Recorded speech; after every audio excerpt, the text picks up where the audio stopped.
मैं शरद कुमार तिवारी आज शरद को सांस लेके एक नए सब्जेक्ट को लेकर के आया हूँ। एक नया विषय वृंदावन को लेकर के। वृंदावन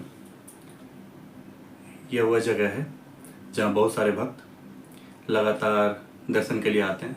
शनिवार रविवार के दिन आप जाएं तो काफ़ी भीड़ नजर आएगी आपको वहाँ पे। बांके बिहारी के दर्शन के लिए लोग पहुँचते हैं। सभी भक्त के रूप में रहते हैं। राधा रमन जी हुए, राधा वल्लभ जी का मंदिर, इन सब जगह पे लोग जाते हैं दर्शन करने के लिए। और भी बहुत जगह है, प्रेम मंदिर है, तो इस्कॉन टेम्पल है, केसी घाट है।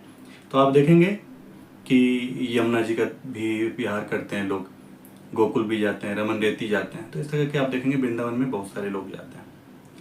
लेकिन आजकल एक नई चर्चा चल रही है वृंदावन में। पहले तो कॉरिडोर चल रहा था। हम नए न्यूज़ देखिए, आप न्यूज़ के हिसाब से देखिए, बांके बिहारी का 160 साल पुराना खजाना खुलेगा। हीरे पन्नों से जड़े हार, सोने के कलश में सिक्के तक आने की बातें दैनिक भास्कर लिख रहा है। और देखिए, और न्यूज़ देखिए, आप इस पेपर में लिखा हुआ है बांके बिहारी मंदिर का खुलेगा खजाना, 54 सालों से बंद है कमरा।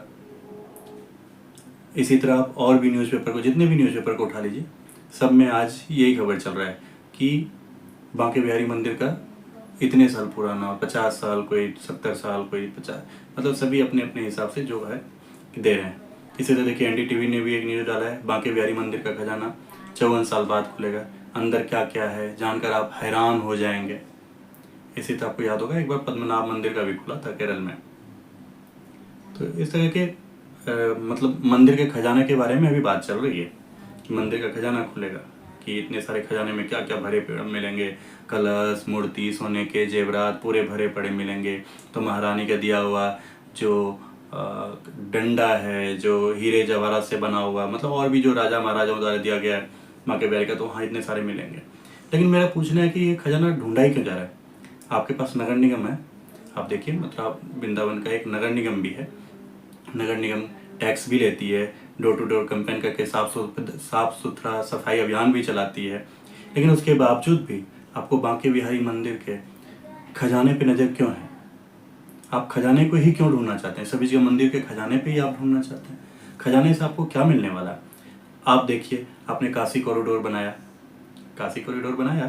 आपने महाकाल भी बनाया, आपने इसी तरह विंध्याचल कॉरिडोर भी बनाया, आप इसी तरह मतलब आपने बहुत सारे कॉरिडोर भी बनाए हैं, जिससे कि लोगों की सुविधा हुई है। मैं मानता हूँ इससे सुविधा हुई, लेकिन इससे हुआ भी क्या है? इससे भीड़ आसानी से पहुँच रही है, बहुत सारे लोग पहुँच रहे हैं।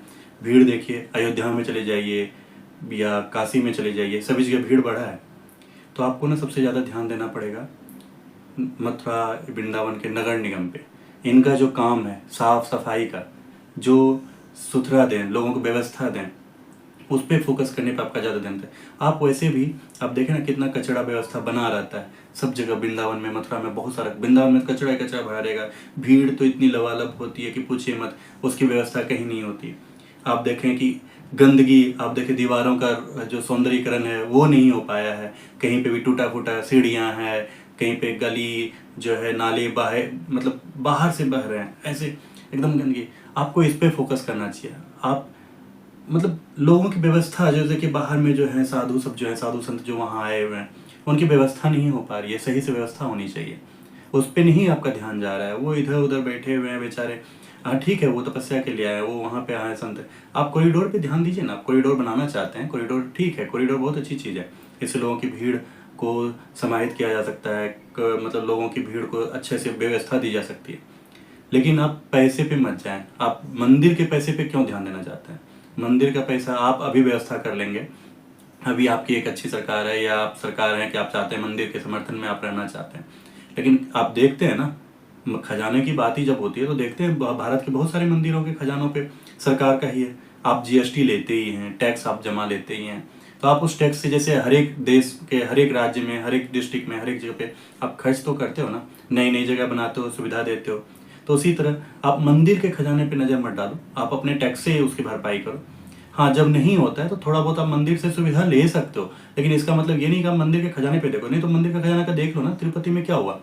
आप देखें, लड्डू विवाद वाला आया था, उस विवाद का, ये सब खजाने की तो है। वहाँ लोगों को नए नए तरह के लोग भर्ती होते हैं।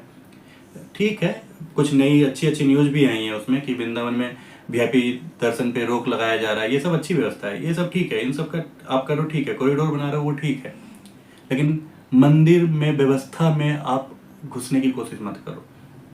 आप लोगों को सुविधा दो, लोग सुविधा लें, उस पर ध्यान दो। आप अगर मंदिर के धन पे या मंदिर के धन से, अच्छा मंदिर के धन से ही हम बना देंगे, क्यों? मंदिर में लोग दान देते हैं इसलिए नहीं, वो दान जो होता है ना, वो कोई भाव नहीं होता कि अच्छा दान दे रहा हूँ तो मुझे यहाँ सुविधा मिलेगी, वो टैक्स नहीं है। मंदिर को दान दिया हुआ जो दान होता है वो टैक्स नहीं होता कि अच्छा दान जो मिलेगा मंदिर हमारा उसमें करे। हम टैक्स देते हैं, उस टैक्स से आप सुविधा दीजिए वहाँ पे। हाँ, थोड़ा बहुत मंदिर प्रशासन अपना चाहे तो कर सकता है, उसमें रोक नहीं है, लेकिन आप मंदिर के प्रशासन से जबरदस्ती चाहें कि नहीं मंदिर प्रशासन के पास सुविधा ले लेते हैं और इसी से हम बना दें, क्यों भाई? आप टैक्स भी तो लेते हो, टैक्स से और सारी जगह तो काम करते हो ना। आम लोगों की तो सुविधा देना है, लोग वहाँ जा रहे हैं तीर्थ यात्रा पे, वहाँ के लोगों का आपको रोजगार मिल रहा है, पैसे मिल रहे हैं ना आपको टैक्स के अलावा, आपके वहाँ कितने सारे लोगों को रोजगार मिल रहा है, तो वो भी तो सरकार के धन में ही जा रहा है ना, जीएसटी से। तो जब वो जीएसटी से जब धन में जा रहा है तो उस जीएसटी के कर से आप लोगों को सुविधा प्रदान करें, क्योंकि अगर अभी तो आप कर देंगे, अभी आप उस व्यवस्था में अंदर घुल जाएंगे जैसे अन्य बोर्डों में हुआ है, लेकिन फिर यही स्थिति हो जाएगी कि क्या मिलावट हो रहा है, लोगों का विश्वास धीरे धीरे गायब हो जाता है। अब वृंदावन को कम से कम छोड़ दीजिए, वृंदावन एक संत की जगह है जहाँ लोग अपने आप को भगवान के चरणों के नज़दीक पाते हैं।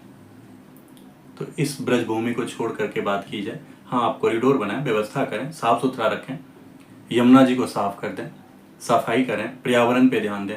जो नए नए मकान जो लगातार बनते जा रहे हैं या मांस मदिरा जो बिक रही है वहाँ पे, उन पे रोक लगाएं। प्याज लहसुन, क्योंकि वो भागवत जगह है तो वहाँ प्याज लहसुन पे आप रोक लगा सकते हैं। तो जो आपके हाथ में आप उसको कीजिए। आप बिना मतलब के मंदिर प्रशासन में मत जाइए, क्योंकि वो संत भाव पे छोड़ दीजिए, वहाँ सभी संत भाव वाले हैं। और जिन जैसे हरिदास जी का है, बांके बिहारी मंदिर हरिदास जी के वंशज का, हरिदास जी द्वारा प्रकट किया गया, तो दूसरे क्यों उसमें भागीदार बनेंगे?